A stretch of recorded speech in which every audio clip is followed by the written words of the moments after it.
5G will upgrade the human experience at home and across industries as we connect virtually everything.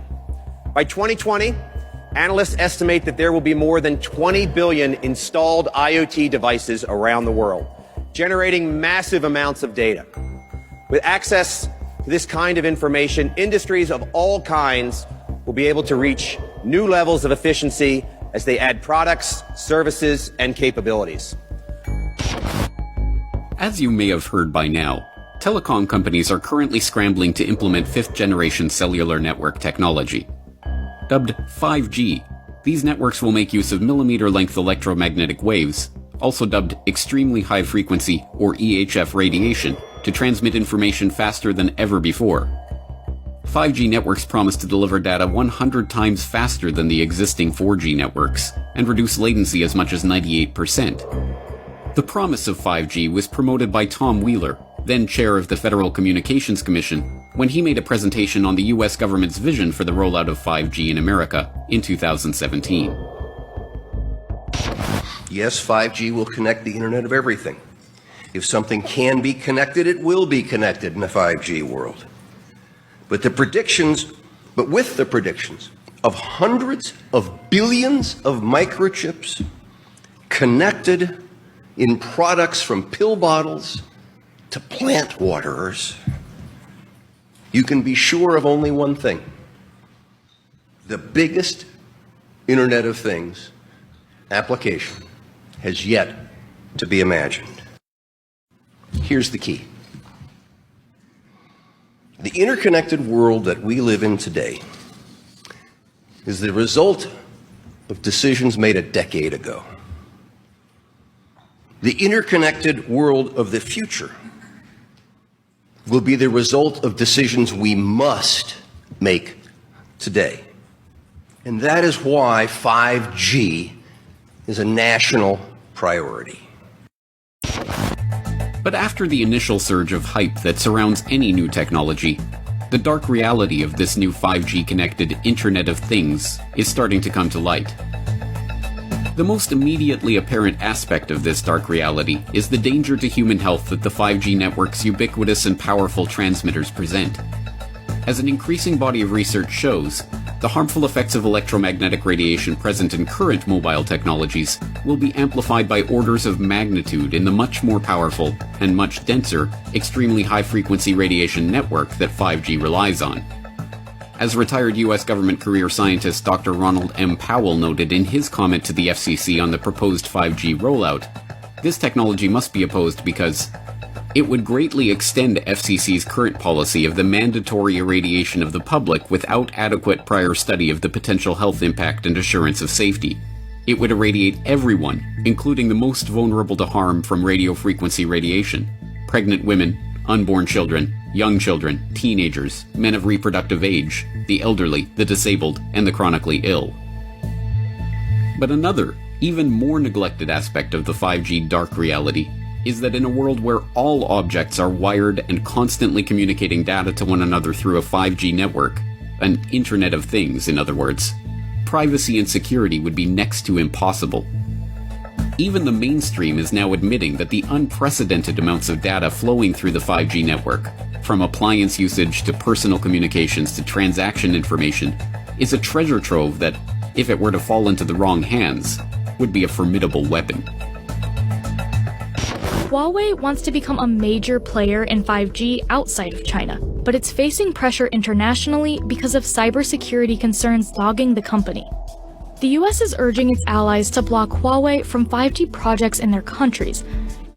Maron says China is using mobile technology as a tool for spying, and he's seen the evidence. They are actually using it for massive surveillance against their own population. We looked on the Huawei equipment to the level of every single chip there, and what we found is not very pleasant. This is not a commercial company stuff. This is a kind of nearly a military grade stuff. We have China coming in with their 5G network. All of the things that it's like we're living in 1956, and they're not. And they don't care about rights. They don't care about people. The implication of these mainstream pundits' pontifications is that 5G only represents a threat in the hands of the Russians or the Chinese or other supposed enemies of America. But what about the companies that are manufacturing these products?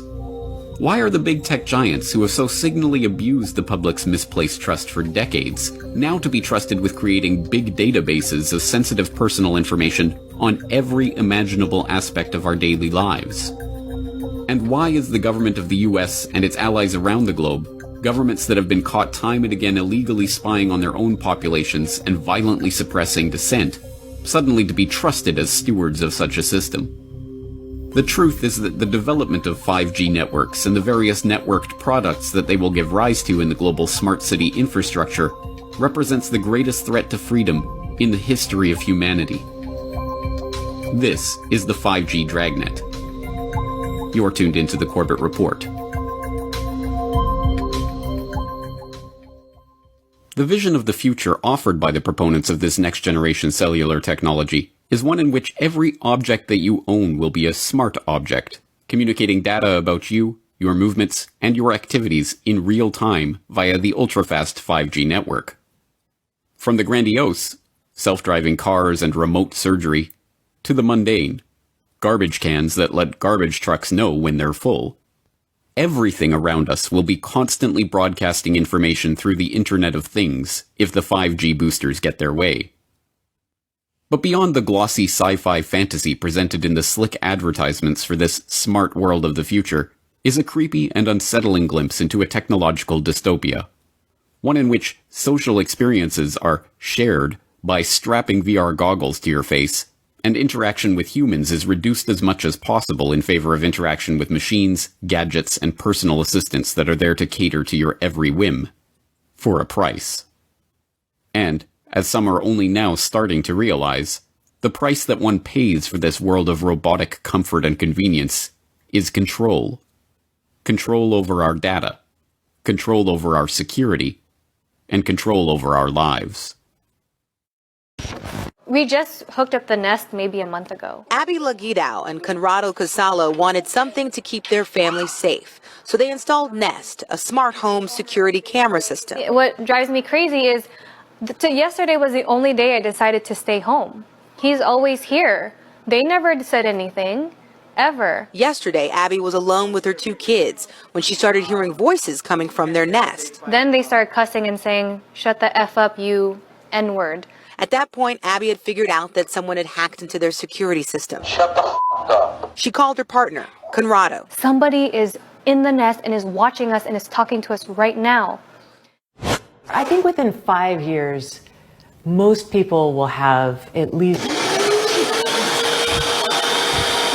That is something out of a horror movie right there. Man, right. Can you imagine it?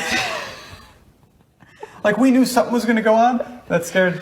That scared the tar out of me. That was a real jump. And we're going to go ahead and unlock the door, her back door. Oh! I think that was your lock. That was our lock. Let's go look, come on. And that isn't any laughing matter. See, but that's the real fear, right? That... You know, the other stuff's kind of funny, whatever, but I mean, someone can unlock your house. Although, if someone really wants to get into your house, you can pick a lock. Yeah, but isn't that the modern day... There it goes again. I mean, isn't that the modern day lockpick? There's a guy outside with a laptop who's opening and closing your door lock. It is, and I don't like it. After their stunt on the highway, Chris and Charlie still wanted to show me a couple of other tricks. Below a certain speed, they can control the Jeep's steering as long as it's in reverse, pop its locks, mess with the speedometer, and, of course, disable the brakes. Okay, hold on tight. Hold on. Oh, he's not getting out of that. I don't think so. We're going to be doing some pushing. It isn't hard to see why these smart technologies, and the 5G network that enables them, are a security concern. And, in that context, it isn't hard to see why Chinese companies like Huawei and ZTE are now being targeted as potential national security threats and barred from developing 5G network infrastructure in country after country. After all, with access to that much data and information, let alone the ability to communicate with, hack into, or disable everything from our smart TV to our smart door locks to our smart car, a potential adversary with control of the 5G network would have nearly limitless power to surveil and control a target population. But given that these powers, the ability to access our most intimate data and to take control of our homes and personal appliances, are not bugs, but features of the 5G connected Internet of Things, the question is, why is there such a headlong rush to connect this network? Is demand for smart dishwashers and smart toothbrushes and smart baby monitors really so overwhelming that it requires us to put the security of our homes, our possessions, and our families at risk? What is really driving this frenzy for a world where every new object we buy presents another potential vulnerability, another device that can be hacked into to steal our information, to track our location, to record our conversations, and to disable our appliances? One answer to this question lies in the fact that intelligence agencies, whether Chinese or Russian, CIA or MI6, Mossad or CSIS, will make use of the vast amounts of data flowing through these networks to spy on the public. In fact, the members of the so-called intelligence community do not even hide this fact. They openly gloat about it. In 2012, then CIA Director David Petraeus admitted at a summit hosted by In-Q-Tel, the CIA's venture capital firm, that the CIA was not just able to, but actually eager to use these smart devices as a tool for spying. Transformational is an overused word, but I do believe it properly applies to these technologies, Petraeus was quoted as saying, particularly to their effect on clandestine tradecraft. Items of interest will be located, identified, monitored, and remotely controlled through technologies such as radio frequency identification, sensor networks, tiny embedded servers, and energy harvesters, all connected to the next generation internet using abundant, low-cost, and high-power computing. Lest there be any doubt about the intelligence community's intentions to use these devices to spy on the population, then Director of National Intelligence James Clapper confirmed this approach in a report to the Senate Select Committee on Intelligence in 2016. Smart devices incorporated into the electric grid, vehicles, including autonomous vehicles, and household appliances are improving efficiency, energy conservation, and convenience. However, security industry analysts have demonstrated that many of these new systems can threaten data privacy, data integrity, or continuity of services. In the future, intelligence services might use the IoT for identification, surveillance, monitoring, location tracking, and targeting for recruitment, or to gain access to networks or user credentials. Whistleblowers from within the intelligence establishment, whistleblowers like Russ Tice and Bill Binney, who are actively shunned by the same mainstream media that breathlessly reported on Edward Snowden, have already laid out in exhaustive detail how the NSA is collecting all data flowing through the internet as we know it. Every phone call, every email, every web search, every file stored to the cloud, everything that passes from one computer or phone to another is being stored, cataloged, databased, and data mined to construct detailed profiles of ordinary citizens. But now that the 5G network is promising to deliver us not an internet of phones and computers, but an internet of things, from cars and watches to fridges and hats to milk jugs and floor tiles, when every manufactured object is broadcasting information about you and your activities to the world at large by default, and when it is discovered that opting out of this surveillance grid is not an option, the true nature of the 5G panopticon will finally begin to dawn on the public. But by that point, it will already be too late. Cities use data every day. Everything from showing you when your next train will arrive to measuring the air quality in different neighborhoods. Typically, all this information is spread out across a ton of different agencies and companies in a bunch of different file formats and spreadsheets. But at Keysight, we have the chance to start from scratch and build a single, unified digital platform that's transparent, open, and accessible for everyone working to make our cities better. The leaders behind Toronto's first data-driven smart city are under fire tonight after yet another resignation. This time, a member of Waterfront Toronto's digital advisory panel quit and wrote a strongly worded letter on her way out, sharing her deep concerns about privacy and data control. I want to get some feedback now from the former Information and Privacy Commissioner from the province of Ontario, who, when last you were here discussing this very topic, you were kind of bullish about it. And then I just couldn't happen but help notice that you've resigned from your involvement in all this. What happened? And I didn't do it lightly. I wanted to draw attention to the fact that we had to make sure that all the personal data that was being collected automatically by the sensors and other technologies were de-identified at source, anonymized at source. De-identified meaning? Meaning no personal identifiers. You wouldn't know it's Ann Kavukian walking or you or this is my car or anything. And the reason that was critical is unlike most uses of what I call operational data, where the individual, the data subject, can exercise some control over the use, the operation of that data. They can consent to it, they can revoke consent, they can choose not to consent. They have some sense of control. With the data here, you have no control. It's all being collected automatically with the emerging technology, sensors, all picking up data. But it is not just the intelligence agencies or the big tech conglomerates who are set to profit from the creation of this newer, stickier World Wide Web. In fact, the 5G-enabled Internet of Things is a necessary part of the creation of the system of total control, physical, financial, and political, that the technocrats have been lusting over for a century now. As viewers of Why Big Oil Conquered the World will know by now, the technocrats are adherents to an ideology dubbed technocracy, which holds that all modern-day problems, be they social, economic, or political, can be solved by the scientific engineering of society.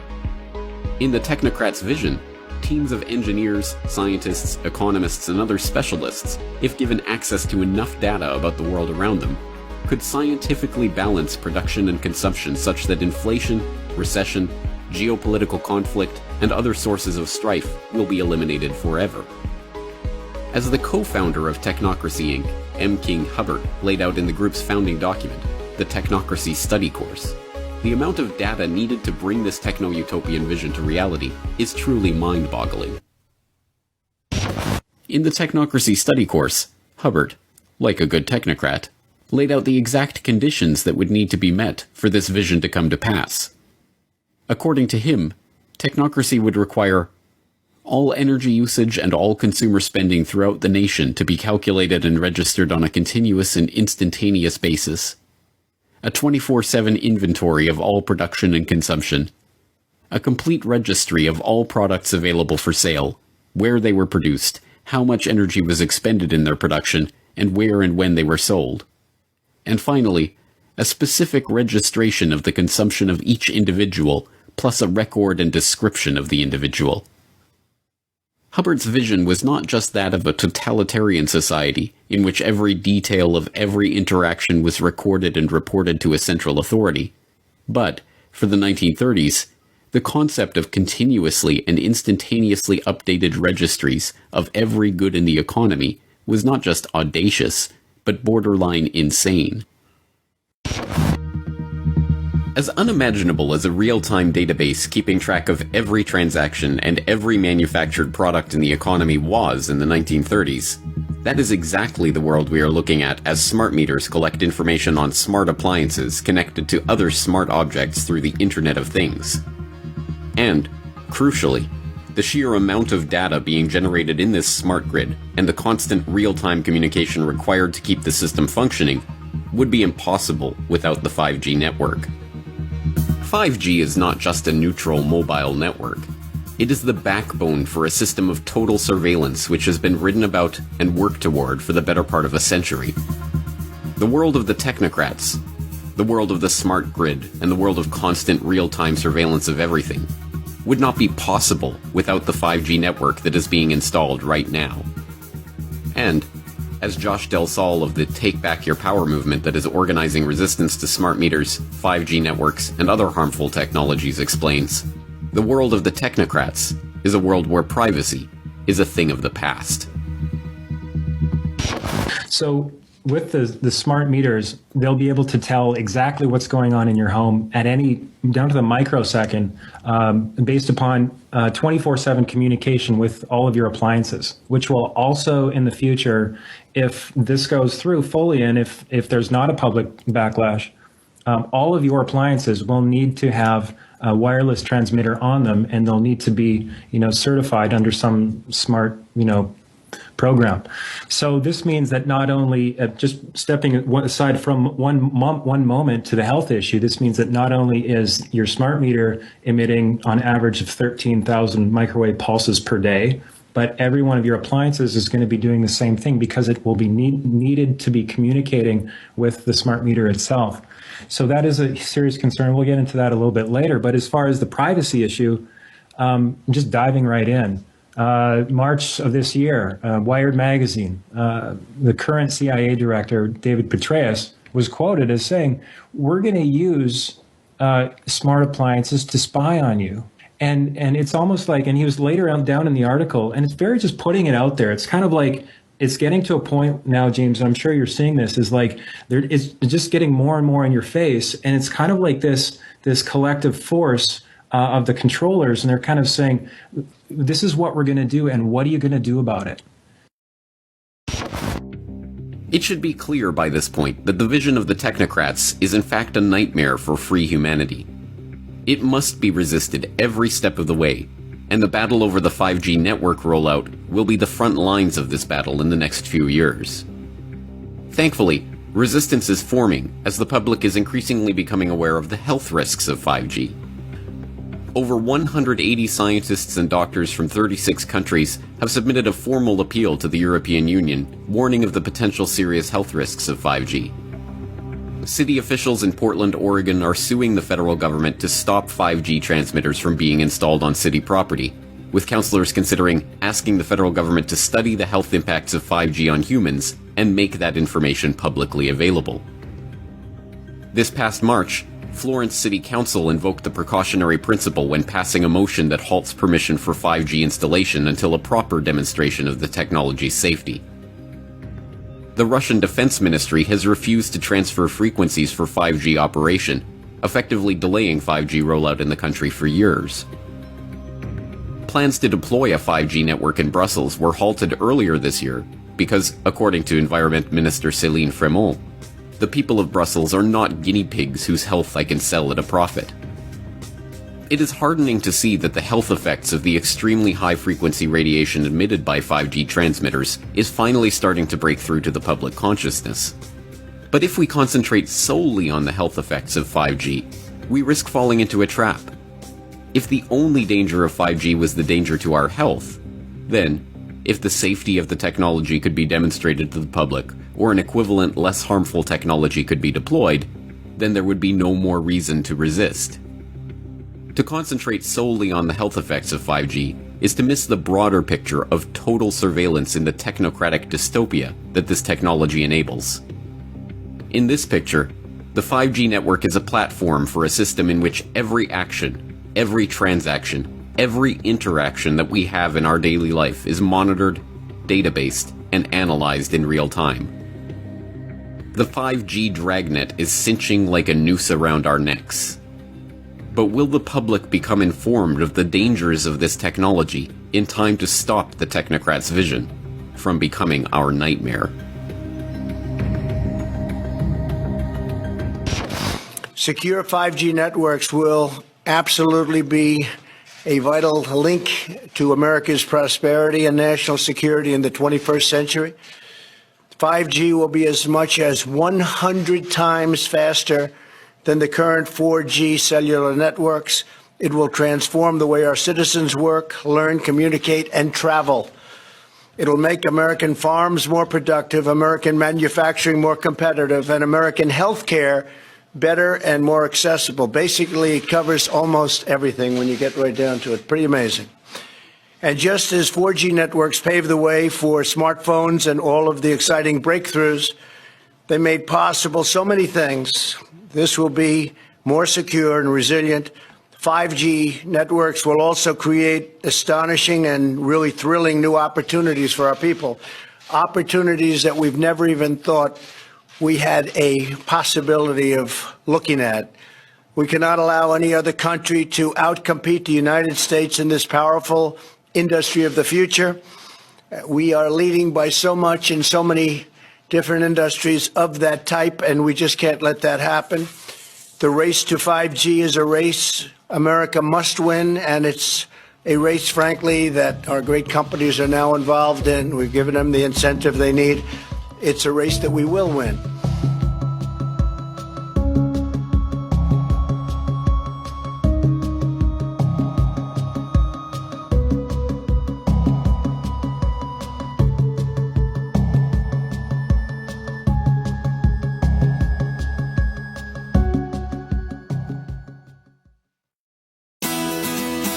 The Corbett Report is brought to you by the Corbett Report subscriber, a weekly newsletter featuring James Corbett's International Forecaster editorial, recommended reading and viewing, discounts on Corbett Report DVDs, and once a month, a subscriber-only video. Sign up today to start receiving your copy at corbettreport.com/support.